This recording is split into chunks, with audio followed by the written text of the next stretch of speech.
à l'université Cheikh Anta Diop de Dakar sur les instructions du président de la République, M. Bassirou Diomaye Diakhar Faye, et du Premier ministre Ousmane Sonko, pour faire l'état des lieux globalement sur la situation de l'enseignement supérieur au Sénégal et sur les questions aussi de recherche et d'innovation.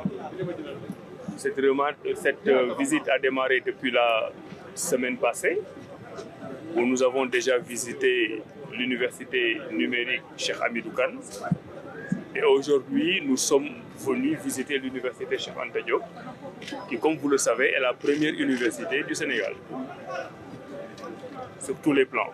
C'est la première université implantée, c'est la première université qui accueille le plus grand nombre d'étudiants.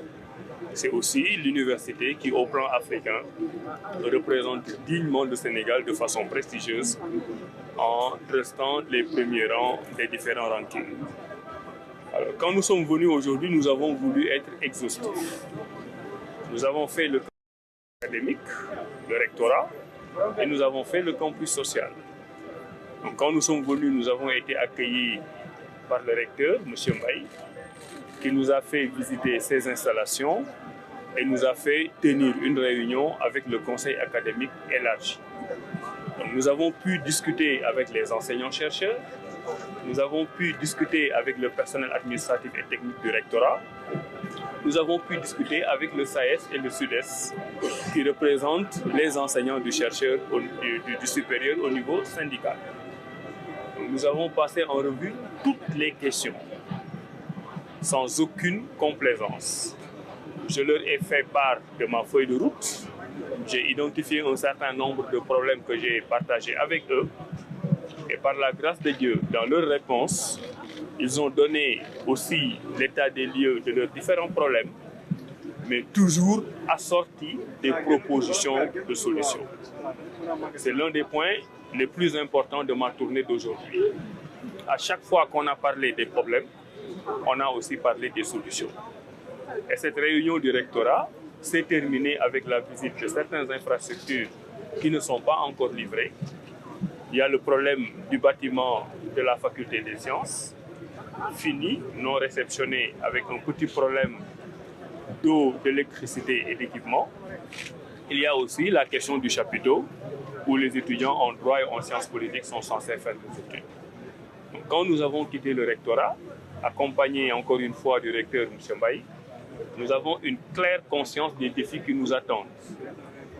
Mais aujourd'hui, nous travaillons en partenariat et nous sommes conscients du fait que chaque acteur, gouvernement, personnel administratif et technique, enseignants, chercheurs, recteurs, syndicats, tout le monde doit faire un effort pour que les difficultés liées à l'enseignement supérieur au Sénégal soient résolues dans le cadre d'un partenariat et dans le cadre du dialogue social.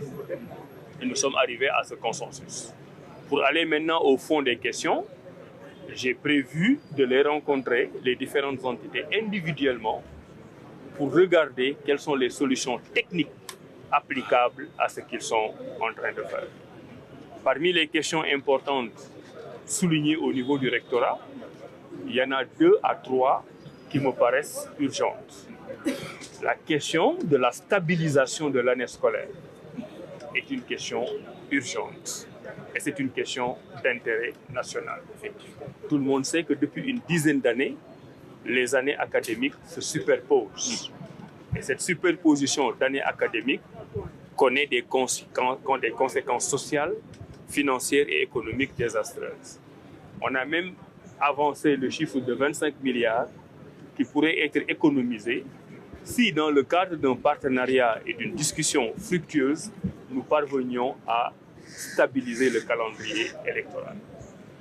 Nous avons décidé, en accord avec les différents partenaires, d'organiser dans les plus brefs délais des concertations du secteur pour voir comment arriver à avoir un calendrier académique stable. Le Sénégal est l'un des rares pays au monde qui n'a pas un caractère académique stable. C'est possible, je suis convaincu que c'est possible, toutes les parties prenantes savent que c'est possible, mais nous savons tous aussi que cette stabilisation et les efforts qui doivent être fournis par les enseignants et les étudiants notamment, doivent être accompagnés par un certain nombre de mesures d'accompagnement. Nous allons travailler à ces mesures d'accompagnement. Donc très rapidement, nous reviendrons vers vous pour communiquer sur cette question. Mais sachez que la stabilisation de l'année académique est une priorité